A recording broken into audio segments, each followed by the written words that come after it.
Listen well and hold your breath for 15 seconds. Imagine the night is quiet, the fan is humming, and a wife wakes to pee at exactly 2 a.m. Through a tin bathroom door, she hears a tough husband. Yes, the one who shouts like a soldier, crying like a baby and begging, "Please, I'm sorry, don't leave me." Imagine she presses her ear to the wood, hits record on her phone, and hears a number that can scatter any marriage. "I just sent 400K to you." Now imagine that this same wife has been paying house rent, school fees, and even buying Gary for 4 months because he said he was broke. Hold that picture. Do not blink, because what you think you know is about to turn upside down tonight. And the ending will shock you so much that you will hold your phone and whisper, "God, I beg." And if you're just joining us, hit that subscribe button and give this video a thumbs up and turn on the notifications bell so you never miss a story like this one. I'm the storyteller, and this is how it happened in Lagos, Nigeria. The woman's name is Ada. Her husband's name is Toby. They live in a two-bedroom flat in a neat compound in Ogudu. Toby wears authority like Agbada. His voice alone can chase mosquitoes. In the daytime, he is a lion. In the evening, he is an eagle. And at midnight, hey, on this night I'm telling you about, he becomes a river, tears running like rain on a zinc roof. Ada had been strong for months. She paid PHCN bill. She fueled the generator when the lights went. She packed lunch boxes for the children. She even loaned Toby transport fare one time when his car had a fault. She cut down on hair salon visits, tied scarf, and cooked with sense like a woman who is building her home. When Toby said money was tight, she did not complain. But that night, the bathroom door carried secrets that cut like sharp blade. Ada stood there in her pink nightgown, phone on record, heart beating fast. "Please, I'm sorry," Toby said, voice breaking. "Don't leave me, baby. I'll restock your shop. I'll make it up to you. I just sent 400K. Ada's knees shook. Breadwinner by morning, silent ghost by midnight. She wanted to ask him why. She wanted to slap the door and shout, "Which shop? Which baby? Whose baby are you, man?" But something in her spirit said, "My sister, hold your peace. Gather evidence. Let truth arrange itself like okra in pot." So she pressed the wall and listened. The woman at the other end of the call had a sweet voice like overripe mango. "Toby, I'm tired," the woman said. "You never have time for me. You asked how my stock finished. You embarrassed me. My girls now think I'm not serious." Toby sobbed. A sound Ada had never heard come from him. "I was stressed. I shouldn't have asked. I'll restock with new goods. You know I love you." Ada's eyes burned. So it was true. He had a girlfriend, and not just any girlfriend, one with a shop he opened, a shop that drinks money like soda. Ada swallowed her tears. She needed full truth, not half-baked gist. She stayed. She recorded. She learned that the woman's name was Shewa. The shop was in Yaba, and the 400K had just landed like a plane in her account. When Toby finally stepped out, eyes red, Ada was already lying on the bed pretending to sleep. He washed his face, dried it, slid under the sheets, and slept like a log. But Ada's eyes stayed open, staring into darkness, counting questions like beads. Morning came with its normal noise, bus horns, children brushing teeth, kettle whistling. Ada cooked oats and fried plantain, quiet like water inside a bottle. Toby acted normal, even whistling small as he wore his shirt. He kissed her forehead like always. Yes, Toby the soldier kissed, but Ada did not react. She looked at the clock, smelled his body spray, and smiled inside like a woman sharpening a kitchen knife, not to cut flesh, but to slice lies. She had a plan. In Nigeria, love is sweet, but sense is sweeter. That afternoon, Ada closed early from the small catering shop where she worked. She took a boat ride to Yaba. She walked street by street with her sunglasses low on her nose until she saw it, a bright shop with a signboard that read Shewa's Place, Women's Wear and Bags. The glass was clean. The mannequins wore fancy gowns. A girl at the entrance said, "Auntie, welcome." Ada entered. The hair smelled of new fabric and perfume. Her stomach tightened. "Please, I'm looking for Madame," she said, voice calm. "She's not around," the girl replied. You can call this number. The girl pointed at a small card. Ada picked it. The name Shewa shone back like a slap. Ada smiled small, like a cat. No problem, she said. She picked two scarves, paid in cash, and left. Outside, she leaned against the pillar and said a silent prayer. Lord, hold my hand. Give me wisdom. Let me not disgrace myself. That evening, Ada did not fight. She cooked jollof rice with soft chicken and served Toby with the biggest thigh. He ate, laughing at the TV. He told one story about his office. He even thanked her, but Ada had planted her seed. On Saturday, Ada faked a catering bulk order in Surulere and told Toby she would sleep at her friend Inkiru's place after delivery. Toby nodded. No wahala, be safe. When night came, Ada did not go to Inkiru's. She went to Yaba again. She waited near the shop like evening shadow, eyes on the door. Around 9 p.m., a black car stopped. A tall, pretty woman stepped out, hips dancing in a pencil skirt, hair shining like fresh braids from Teju Osho market. She was beautiful, yes, but not soft. Her face carried small wahala, like someone who had seen Lagos, and Lagos had seen her too. That was Shewa. She opened the shop, counted money with two sales girls, laughed, and hugged someone on the phone screen. Ada stayed in the dark corner, recording the scene in her mind. Then a second car parked, silver Camry. Toby came down. Ada's throat grew tight. He wore his good perfume, the one he only used for weddings and promotion parties. He entered the shop with shoulders down, not like a soldier, more like a boy who had offended mommy. Shewa ran to him and hugged him. They held each other like rain meeting the earth after dry season. And what did Ada do? She did not rush out. She did not scream.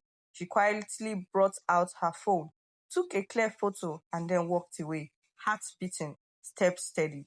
The next morning was Sunday. Ada dressed in a lemon green wrapper and a white blouse, tied her scarf low like a matron, and went to church with the children. Toby came later in ash native wear, smiling at ushers, quoting memory verse like choir master. During service, Ada held her boys and sang, eyes closed, but her spirit was reading weather.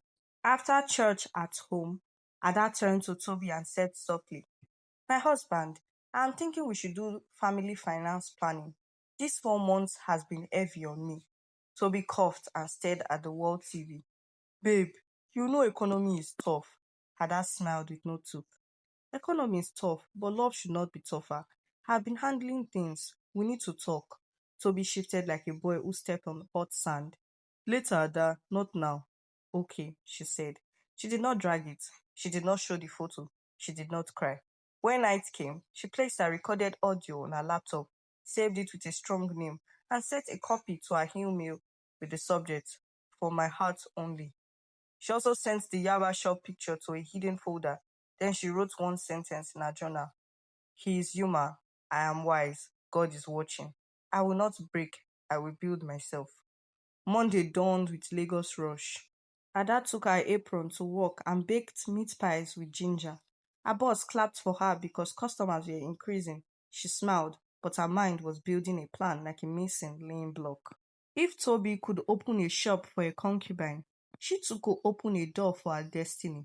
She started a secret savings. Nothing illegal, nothing dirty, just wisdom. She created a long-term catering package for offices, designed a simple price card on her phone, and started small marketing on WhatsApp. Orders began to come little by little. She told no one, not even Nkiru. She also watched Toby.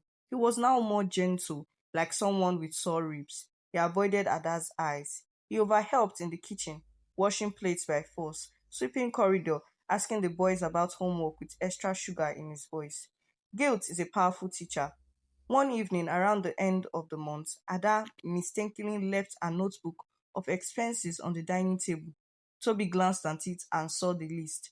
Rent fees, generator repair, gas market. The totals were heavy. His face fell. He picked the book, flipped through, and sighed. Ada came out from the kitchen and paused. Their eyes met. The air grew thick. Ada, he said quietly. Thank you. She nodded. We're a team, she replied, calm like lagoon. He looked away. That night, he slept facing the wall. But at 1:50 a.m., The bathroom light came on. Ada closed her eyes and pretended to sleep. The tap ran. A whisper of tears, then a soft prayer. God, help me. Ada's chest softened. She wanted to hold him, to say, return home, my husband. Leave the shadow where you have entered. But she waited. You see, in this life, some battles require full truth to move out. 2 weeks later, Ada's boss called a staff meeting. I'm traveling to Abuja for 3 months, she said. Ada, you will manage this place while I'm gone. I will add 5% commission to your normal pay for any bulk order you bring.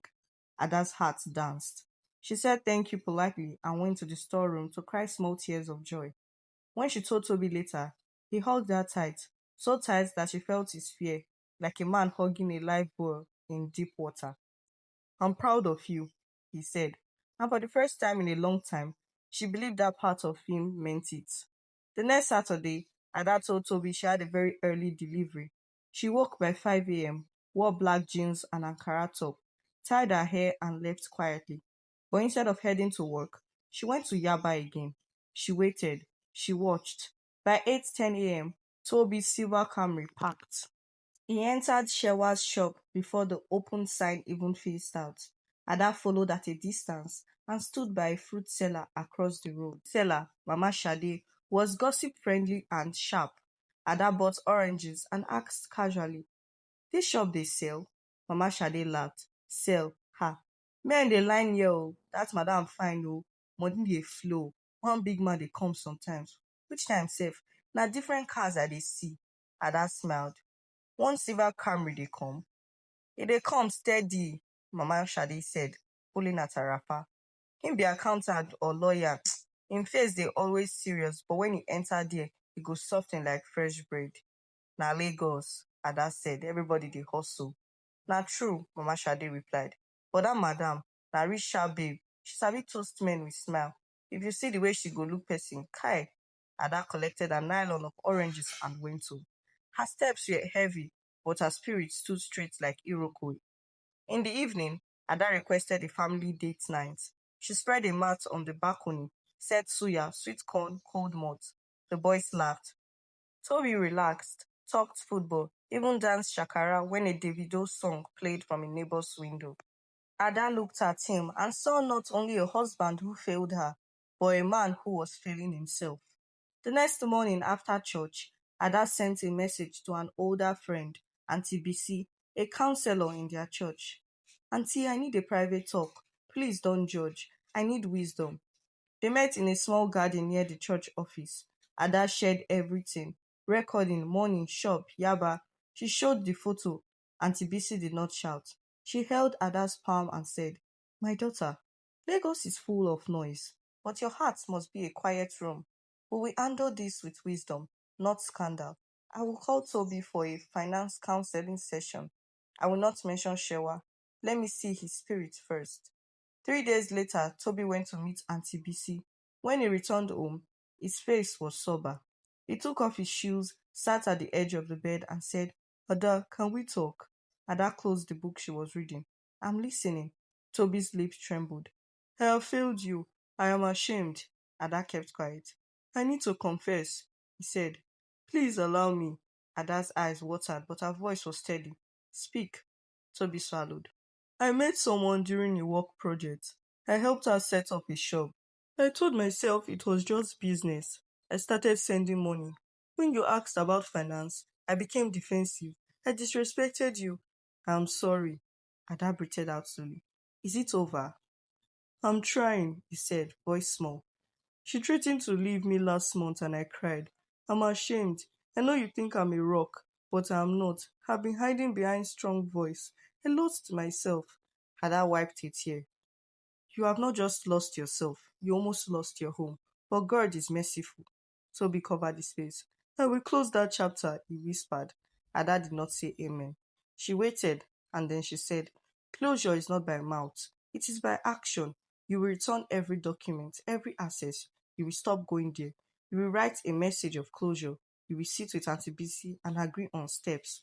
I will not be your police, but I will be your own protector. Toby nodded. Yes. That night, he typed a message. He blocked a number. He cried. Ada watched from the corner of her eye. She didn't fully trust. Trust is like palm oil stain. It does not wash out in one day. Days turned to weeks. Toby stayed home more, helped with homework, prayed with the family. He wore humility like grey t-shirts, simple, daily. Ada saw the effort. She also saw something else. Shewa did not stop. She called with private numbers. She sent messages with sweet baits. Miss you, I'm weak, I can't breathe. But Toby showed Ada the messages as they came. He blocked, deleted, blocked again. Ada's heart softened, but she did not melt completely. She took things slow, like a careful driver on third mainland in heavy rain. Then came the first twist. A man walked into Ada's catering shop late one afternoon, tall, dark, with a smile that could calm rain. He introduced himself as K. He worked with a consulting firm in Marina. He had tasted Ada's small chops at a birthday party and wanted to book her for a corporate event. His voice was warm. His eyes were kind. He asked clear questions, listened, and respected every answer. He talked business only, but when he smiled, Ada's heart remembered a version of itself that was not tired. She kept it professional, took the order, and delivered on time. Case company clapped. They sent a thank you card with extra pay. Ada hugged her apron and danced in the storeroom where nobody could see. Toby noticed the new light in her eyes and came to the shop more often, carrying crates, fixing the faulty plug, buying soda for staff. You are shining again, he told Ada one evening. You are doing it, Ada replied. Not me only, you too. He shook his head. It's you. Ada did not argue. She just sent a quiet thank you to heaven. But Lagos never sleeps, and scandal is a mosquito. When you think you have killed one, another buzzes in your ear. One soft Saturday evening, Ada took a bike to Yaba, not to spy, but to buy fabric from a store opposite Shewa's place. She wanted to change her tablecloth for the shop. As she crossed, she saw a crowd near Shewa's doorway. People were murmuring. Shewa was outside shouting, face tied, wig slightly off center. A short, big-bellied man in a blue kaftan was pointing at her and talking fast. Return my money, he yelled. You said the bale of lace you sold me is original. See how it tore in 2 days. Shewa threw her hands up. Oga, calm down. Bring the cloth and your receipts. We will talk. Talk what? The man barked. You think I'm one of those your men? Crowd laughed. Shewa's eyes flashed. For a second, she looked small, cornered. Ada stood under a mango tree and watched. Then she turned to leave. She did not want drama, but drama followed her like echo. From somewhere behind the shop, Toby's silver Camry rolled in. Ada froze. She checked her watch. 7:40 p.m. She had believed it stopped coming. She had believed the blocking and the tears. But here he was, sliding out of that car like the old days, stepping straight into rain again after begging God to dry him. Ada's chest went cold. She tasted metal. She wanted to run. She wanted to fight. She did neither. She pulled her scarf low, turned and entered a quiet side street. Her phone rang. Unknown number. She almost ignored it, then picked. A woman's voice came soft and quick. Is this Ada? Ada stopped walking. Who is this? My name is Dupe, the voice said. Please don't cut. I have something to tell you. It's about Shewa and your husband. Ada leaned against the wall. I'm listening. I work with Shewa, Dupe said, breath heavy like she had been running. I'm tired. I want to leave. That woman is not who you think. She's running a game. She picks men who look like they have steady income. She gives them sweet love and loan talk. Then she opens shops with their money. But the shops are only for show. The real money is from flipping goods between fake suppliers. She promises to pay back. She never does. When they push, she cries and says her mother is sick or her landlord is wicked. Some men are even married and too afraid to speak out. Your husband is one of them. He comes here weak. He is not the only one. There is another one, K from Marina. Ada's heart dropped. Which K? Tall, nice smile, consulting firm. He started visiting 2 months ago. He is different, Sha. He is careful. He brings flowers, not cash. He told Shewa he likes her, but he will not mix business and romance. She has been planning how to catch him too. The ground tilted. Ada, the strong woman. Ada, who had started to breathe again. Ada, who had felt a small warmth when Kay smiled, now felt like a door slamming in her face. Why are you telling me this? She asked. Because I am tired, Dupe said, voice breaking. She is using me to lie to people. I want to leave Lagos and go to my sister in Ibadan. My hands are not clean, but I want to clean them. And I have seen the way you come here. You always stand in one corner and pray before you go. I saw you one morning. You are a good woman. I am sorry. The line clicked off. Ada stood there, wind touching her face, city buzzing, life moving, and pain sitting beside her like stubborn stranger. She lifted her eyes and said quietly, God, guide my steps. She walked home like a woman who has swallowed stones. That night, Toby entered the house smelling of stress and car AC. Traffic was mad, he started, but Ada raised one hand. No need. He closed his mouth. She set water on the table, sat and looked at him. I saw you at Yaba. He lowered his eyes, silence stretched like long road. I went to close a matter, he said at last. I wanted to meet her and say final goodbye on neutral ground. I didn't tell you because I was afraid you would think I was going back. Ada's eyes searched his face. So, are you back? No, he said, voice shaking. I told her it's over. She caused a scene. The customer was shouting too. I left. Why didn't you tell me before you went? Because I'm still learning how to be honest, he said. And his voice cracked on the last word. Ada's anger rose like steam, then cooled like tea left on table. Learning honesty inside marriage is like learning to swim inside river during rainy season, she said softly. Danger is plenty. He nodded, tears gathering. Ada stood, opened a drawer and brought out headphones. Listen, she said. She pressed play. His own voice filled the room. Please, I'm sorry. Don't leave me. I just sent 400k. He covered his face. Ada, this is not for shame, she said. It is for truth. You must hear yourself to understand the size of this hole. You will return the money you have left to this house. You will go with me to see Auntie BC again. You will do a public apology, not on the streets, but to our parents, not to disgrace you, but to put elders as witnesses. Then you will cut all strings. If you fail, I will not fight you. I will simply walk away with my children and my peace. I am not a stone. He nodded and cried. Days turned into a plan. They met with parents in a small living room in Agege. Toby spoke, voice low but clear. He confessed without details that would destroy dignity, but enough truth to hold him to the path. His father was quiet. His mother wiped her eyes. Ada's mother prayed, hands shaking. Then life moved. Ada's catering grew. She hired one apprentice. She saved. She added puff-puff to the menu. Then coconut chin-chin that people loved. On a bright Wednesday, she got a message from Kay's company for another event. She felt a pull in her heart, a gentle tug that said, be careful. She prayed. She replied with professionalism. At the event, Kay greeted her with warmth and respect, nothing more. He introduced her to his colleague as our star caterer. Ada smiled and left before the party ended, refusing to sit and soak in soft highs that could become thunder later.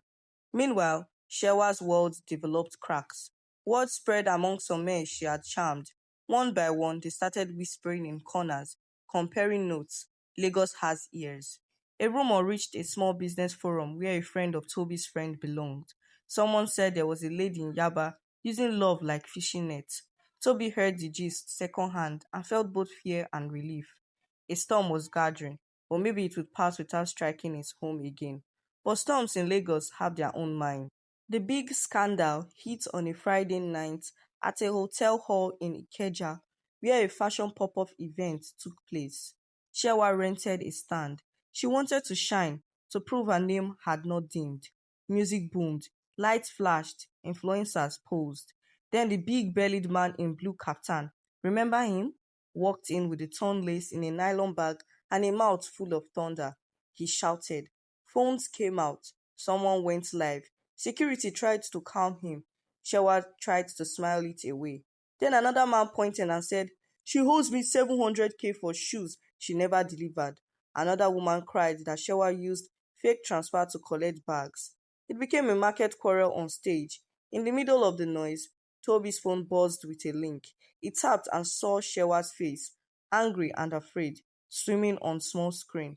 His stomach flipped. He rushed to the bathroom, sat on the closed toilet seat and stared at himself. The old shame returned like midnight visitor. He almost called Ada to confess that he was shaking again. Instead, Ada walked into the room with a plate of fruit, saw his face, and sat beside him. I know, she said softly. I saw it too. Be still. He breathed. He held her hand, a simple touch that felt like medicine. For a while, they sat in silence, and the quiet did not feel like a lie. You think this is the end? No. Lagos stories have winding tales. The second twist came with a gentle knock on the catering shop door one afternoon. Dupe, the girl who had called Ada, walked in holding a small box. Her eyes were red, but her jaw was strong. I left, she said. I told you I would. Ada gave her water. Where will you go? Ibadan, Dupe replied. But I wanted to tell you one last thing. She placed the box on the table. Shewa kept backups of everything, videos of phone calls, screenshots, voice notes, names of men, not to protect herself, but to use it as weapon if anyone fights her. She asked me to store this in case you ever needed to burn everything. Ada's eyes widened. Why did you bring it to me? Because you are the only one who looked at me like a human being, Dupe said. I know you will not use it to destroy for fun, but you may need truth to keep your home safe. Please keep it, or give it to someone wise to hold. Ada took the box with trembling hands. She thought of gossip. She thought of honor. She thought of her children's future. She thought of Kay, whose name might be inside that box. She placed it on the top shelf and locked it. Thank you, she said. God go bless you. Dupe smiled, small but real. Amen. She left and the shop felt full of echoes. Night fell. Toby came by and Ada told him about the box. He grew pale. We should burn it, he said. Fire does not always purify, Ada replied. Sometimes it calls neighbors. Let us not act from fear. They agreed to give it to Auntie Bisi for safekeeping. On Saturday morning, they drove to the church office. The box on Ada's lap felt like a living thing.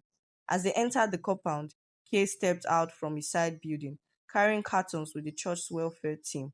Ada stopped. Kay looked up and smiled. Ada, hey! He was wearing a simple polo and jeans, sweat on his forehead, kindness in his eyes. Toby's hand tightened on the steering wheel. Ada waved politely. Good morning. Kay walked over, saw Toby and respectfully greeted. Good morning, sir. Toby nodded. Ada introduced, voice gentle.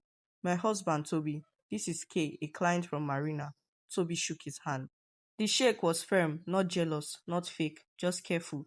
Kay's eyes drifted to the box on Ada's lap, and then back to her face with a question he did not ask. Ada smiled like a closed book. We're dropping something for counseling, she said, and Kay nodded, understanding the way Lagos people understand things without being told. They left the box with Auntie Bisi and drove home with radio low and heart steady. For a while, life seemed normal. Ada's business grew. Toby worked on himself. He wrote notes to Ada and left them on the fridge. Thank you for stew. You are my peace. Sometimes words felt like plaster on a broken wall, but Ada appreciated the effort. At night, they prayed. In the morning, they stretched. Little by little, love returned. Not the hot and careless one, but the slow and careful ones that know the value of doors and locks. Then the last twist, the one that will make you hold your breath, arrived during Ada's big catering moment. The governor's wife charity luncheon at Alausa. Ada's team got the contract for desserts. It was a golden job, bright like morning sun. She wore a white chef coat, tied a gold scarf, and moved like a queen in a kitchen of stainless steel. Dignitaries arrived. Cameras flashed. Ada's table glittered with coconut macaroons and honeyed plantain bites. At the far corner of the hall, a business table gathered like a small island. Old money, new money, and talk that can move mountains. Ada carried a tray to refill the caramel puff-puff, looked up and her heart leaped out of her chest.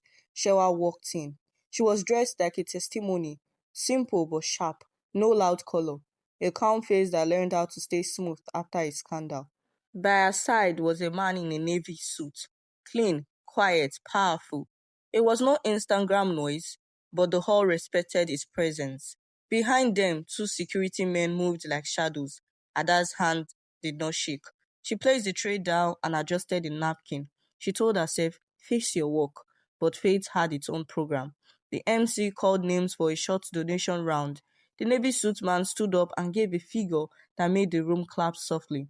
Then Shewa was invited to speak as a young female entrepreneur recommended by a sponsor. Yes, Lagos loves reinvention. She took the mic and began to talk about integrity, growth, and lessons. Ada nearly laughed. Integrity, growth, lessons. But she kept her face still. She had no time for public battle. Not here, not today. After the speech, while Ada's assistant served plates, Shewa drifted near the dessert table with a gentle smile. Her eyes landed on Ada. Recognition spread across her face like sunrise. Her smile faltered, then returned, swift but careful. Ada, she said softly, you look well. Ada straightened the silver tongues. I am, she said. You too. They stood like two women on a bridge over busy water. Shewa's eyes softened. I made mistakes, she said. I'm trying to fix my life. Ada looked at her for a long second. Mistakes with legs and makeup, she replied, voice calm. It is well. Shewa's lips trembled. I'm sorry for any pain. Ada nodded. Sorry is a key. It opens some doors, not all. For a heartbeat, the hall fell away, and it was just two women carrying heavy baskets. Then a voice behind them cut the quiet. Deep, familiar, dangerous. Ladies, the Navy suitman said. Is everything all right? Ada turned. The man extended his hand. I'm Larry, he said. His smile was smooth. His eyes was unreadable. Ada shook it, felt the chill of high places. Shewa linked her arm with Larry's. We should return, she murmured. They left. Shewa's perfume trailing like a secret. Event ended well. Ada's dessert table got compliments. Photos were taken. Money was confirmed. She packed her trays with a satisfied sigh. Toby came to pick her, held the car door like an old-fashioned gentleman. On the drive home, Ada stared at the night. I saw Shewa, she said quietly. Toby's hands tightened slightly on the wheel. I know, he replied. I saw the live stream. She was there with one big man. Ada hummed. Lagos never sleeps. No, it does not, he said. Days passed, then the shock. The one that will echo in your head arrived at dawn. A message hit Ada's phone with the force of thunder. It was from Auntie Bisi. Ada, we need to talk. It's about the box. Ada and Toby drove to the church office at 9 a.m. sharp. They entered the counseling room. On the table, the box sat open, its belly of secrets exposed. Auntie Bisi looked tired but firm. I checked the content because of a concern, she said. We needed to see if any of it could cause harm to innocent people. There are recordings here that are bigger than private sin. There are names of suppliers, movements of cash, fake invoices connected to a larger network. This is not just romance, it is a ring. Toby's face drained of blood. A ring? Yes, Auntie Bisi answered, voice low. And there is more. Ada, one of the men listed as a regular visitor and donor to their stock flips is someone you both respect. He is a family friend. Toby swallowed. Who? Auntie Bisi slid a printed page across the table. Ada read the name, and her breath left her body. It was Uncle Kunle, the man who paid for their first wedding hall deposit, the one who blessed their first son and bought him a small gold bracelet, the one who sits in living rooms and talks wisdom. Under his name was a detail that slid eyes into Ada's veins. Main fund channel. Uses charity events for cover. Advises Shewa on targets. The hair became thin. Toby gripped the chair. What do we do? This is bigger than us, Auntie Bisi said. We will not run to the streets. We will involve the right people quietly, but you must be careful. If they know this boss has moved, they may try to scare you. They already tried to scare many men, Ada whispered. Her hands were cold, but her eyes were sharp. We will do what is right. They left the office with heavy hearts and careful steps. For a week, nothing happened. Birds sang, people honked. The world pretended to be normal. Then one humid evening, as the boys did homework and the generator hummed, someone knocked. 3 knocks, slow like an announcement. Toby opened the door, and there stood Larry in his navy suit, calm as a lake. Shewa stood half-hidden behind him, face clean, eyes bright like glass. 2 men in plain clothes waited by the gate. Good evening, Larry said, smile thin. May we come in? Toby's mouth went dry. Ada stepped forward. No, say what you want here. Larry's smile did not touch his eyes. You have something that belongs to us. Ada gazed at him without blinking. Which thing? A box, he said, with stories that can confuse the city. Give it to me and let us end this quietly. Ada held his gaze. Sir, I am not a small caterer with big God. I do not hold what is not mine. But I will tell you something. Lagos is not only big men and fine suits. It is also prayers that sit on the streets and watch wickedness and call heaven. The box is in safe hands, not mine. If you are clean, you will not fear. If you are not, then fear will do press up on your chest tonight. Larry's jaw tightened, then relaxed. He gave a small bow that looked respectful but felt like a threat. Good evening, he said again, and they left. The compound exhaled. Ada's knees shook slightly. Toby closed the door and leaned on it like a man who just outrun a storm. They hugged, not as perfect couple, but as soldiers who have chosen to fight on the same side at last. Now, listen to the shock that will travel through your WhatsApp groups. 2 days later, the news broke. Not gist, not rumor. Real news. A quiet task force moved on a network that used shops and social events to wash money and trap men. No names were dropped at first, but whispers grew. A week after, a formal statement came. Charges were mentioned. People were called in for questioning. Shewa's name surfaced, not as queen, but as a clever worker under bigger hands. The navy suit, the Larry you saw. The report said his real name was different and he had other Larrys around the city like mirrors. The shock was not that. The shock was who the task force thanked quietly for providing the turning key, a community counsellor and her sources. Yes, Auntie Bisi, quiet church helper, calm auntie, woman with pen and file. She did not stand on stage. She did not clap for herself. She returned home and made eforiro and fed her family. Lagos moved. People talked. Memes were made. And in the middle of the storm, one evening when rain was slowing, the doorbell rang at Ada's house. Toby opened it. Standing there wet with rain, eyes swollen, was Shewa. Alone. No suit, no shadow, no perfume. She looked small like a dropped earring. Ada stepped forward. What do you want? Shewa's lips trembled. I came to say sorry, she whispered. Not for court or police. For you. For me. For the woman-to-woman pain. I was hungry for safety.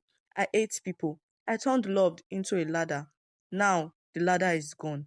I am on the ground. I am sorry. Ada stared at her for a long time.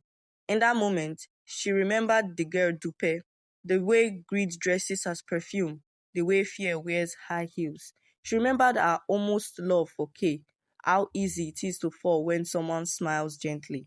She remembered midnight tears and 400K and her children's sleeping faces.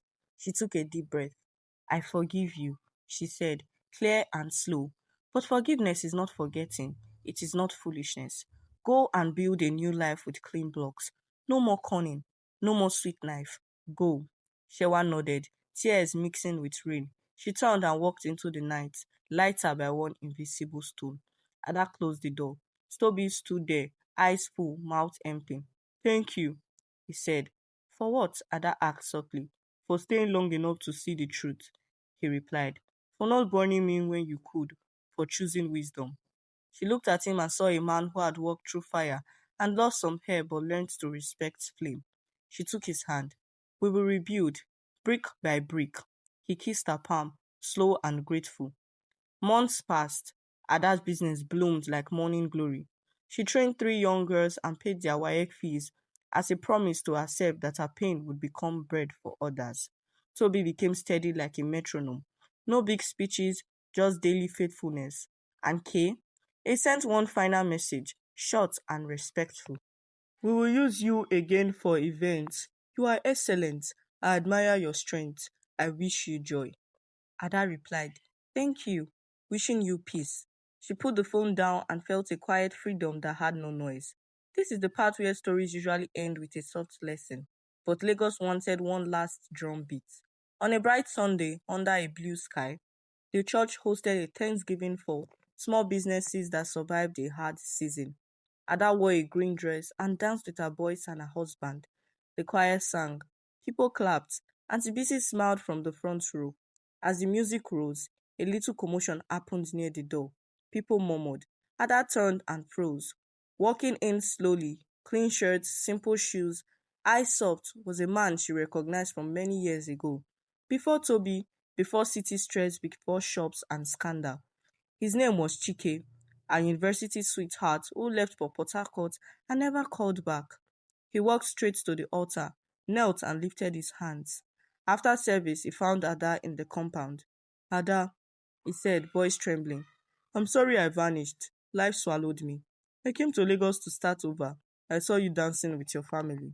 My heart is happy for you. She blinked, memories fluttering like old pictures. Chike, she said. Life, he laughed, a small broken sound. Life, Toby joined them, shoulders relaxed, face open. He stretched his hand. I'm Toby. Chike, the man said, shaking it. They stood as men who know that life is long and short at the same time. Then something happened that will make you hold your head.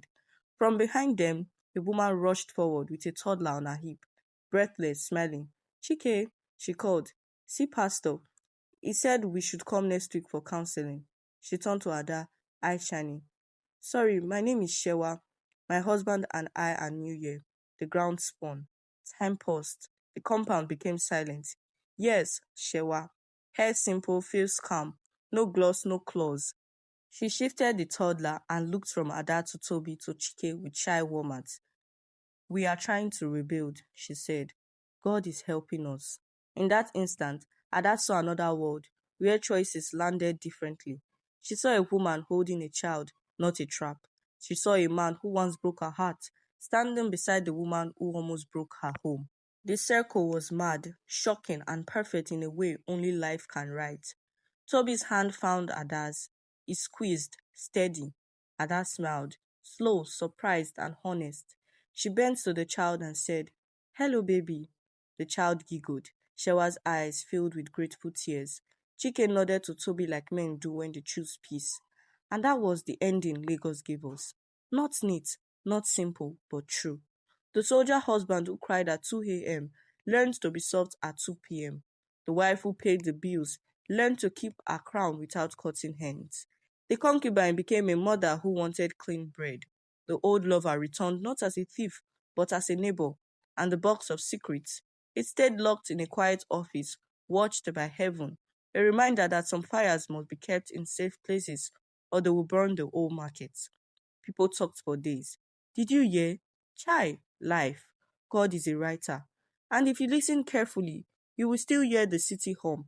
You will still smell suya at night, and you will still remember this truth.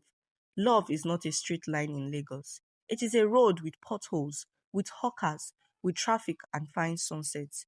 If you carry wisdom, you will arrive. If you carry pride alone, you will park by the roadside and cry. Choose well. The end. Please leave a comment, like, share, and don't forget to subscribe. Thanks for watching.